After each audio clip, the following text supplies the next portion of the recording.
ಇನ್ನು ಮುಂದೆ ನಿಮ್ಮ ನೆಚ್ಚಿನ ಧಾರಾವಾಹಿಗಳ ಫುಲ್ ಎಪಿಸೋಡ್ಗಳು ಸನ್ ನೆಕ್ಸ್ಟ್ ಆಪ್ನಲ್ಲಿ ಮಾತ್ರ. ಹೇಗೆ ಹತ್ಕೊಂತ ಇರು, ಸಾಕ್ಷಿ ಸಮೇತ ತೋರಿಸ್ತೀನಿ.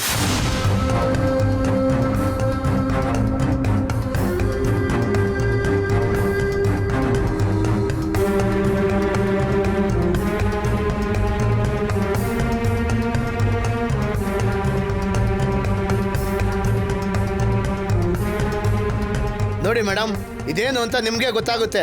ಇದು ಡೇಂಜರ್ ಕೆಮಿಕಲ್ಲು. ನಾನು ಅವತ್ತು ಈ ಮನೆಗೆ ಬಂದಾಗ ಇದು ಪಾರ್ಸಲ್ ಬಂತು. ಅದು ಗಮ್ಯನ ಹೆಸರಲ್ಲಿತ್ತು. ನಾನು ಇದನ್ನ ಪಂಕಜ ಹತ್ರ ಏನು ಅಂತ ಕೇಳಿದೆ. ಅದಕ್ಕೆ ಪಂಕಜ ನನಗೆ ಗೊತ್ತಿಲ್ಲ ಅಂತ ಹೇಳಿದ್ಲು. ಆಮೇಲೆ ಏನೋ ಪರ್ಫ್ಯೂಮ್ ಇರ್ಬೋದು ಅಂತ ಅವಳ ರೂಮಲ್ಲಿ ಇಡೋದು ಕೇಳಿದೆ. ಈಗ ನೋಡಿದ್ರೆ ಎಲ್ಲ ಗೊತ್ತಾಗ್ತಾ ಇದೆ. ಗಮ್ಯ ಇದನ್ನ ತರಿಸಿ ಎಲ್ರ ಮುಂದೆ ಸೂಸೈಡ್ ಮಾಡ್ಕೊಂಡು ಅದನ್ನ ನಮ್ಮ ತಲೆ ಕಟ್ಟಬೇಕು ಅಂತ ನೋಡಿದ್ಲು. ಇದೇ ಸತ್ಯ.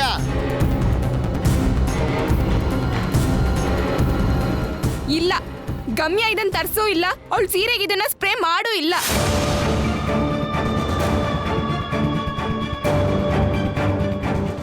ಸೀರೆಗೆ ಸ್ಪ್ರೇ ಮಾಡಿರೋದೇ ಆ ಬ್ಯೂಟಿಷಿಯನ್.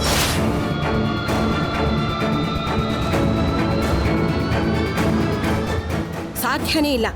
ಅವಳ ಪಾಪ 100 ಮೀಟರ್ ದೂರದಲ್ಲಿದ್ಲು. ಸುಳ್ಳು, ಅವಳು ಇಲ್ಲೇ ಇದ್ಲು. ಇಲ್ಲಿ ನಡೆದಿದ್ದಕ್ಕೆಲ್ಲ ಕಾರಣ ಈ ರಾಮಮೂರ್ತಿ ಅವರೇ.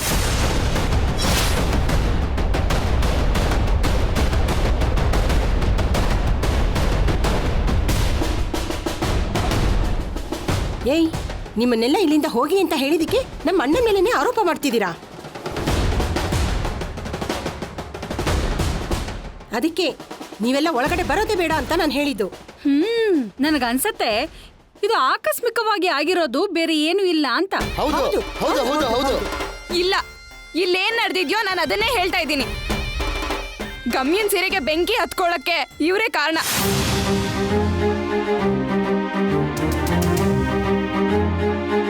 ಏನಮ್ಮ ಸುಮ್ಮನೆ ಇದ್ದೀನಿ ಅಂತ ಏನೇನೋ ಮಾತಾಡ್ತಾ ಇದೀಯಾ? ನಾನು ಹೇಗೆ ಗಮ್ಯನ್ ಸೀರೆಗೆ ಬೆಂಕಿ ಹತ್ಕೊಳ್ಳಕ್ಕೆ ಕಾರಣ ಆಗ್ತೀನಿ? ನನಗೂ ಇದಕ್ಕೂ ಯಾವ ಸಂಬಂಧನೂ ಇಲ್ಲ. ಸುಳ್ಳು ಹೇಳ್ಬೇಡಿ. ನೀವು ಮೇಕಪ್ ಆರ್ಟಿಸ್ಟ್ ನ ಯೂಸ್ ಮಾಡ್ಕೊಂಡು ಗಮ್ಯನ್ ಸೀರೆಗೆ ಕೆಮಿಕಲ್ ಸ್ಪ್ರೇ ಹಾಕ್ಸಿದೀರಾ.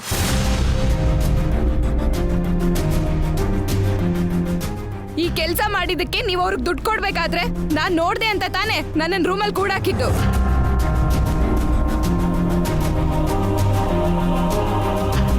ನಾನು ಹೇಳ್ತಿರೋದು ನಿಜ. ಎಲ್ಲದಕ್ಕೂ ಇವರೇ ಕಾರಣ. ಮಾವ, ರಮ್ಯಾ ಹೇಳ್ತಿರೋದಲ್ಲ ನಿಜನಾ? ನೀವು ಗಮ್ಯನ್ನ ಸಾಯ್ಸಕ್ ನೋಡಿದ್ರಾ? ಅಯ್ಯೋ ವಿಘ್ನೇಶ್, ನೀನ್ ಹೀಗ್ ಕೇಳ್ತಾ ಇದ್ಯಾ?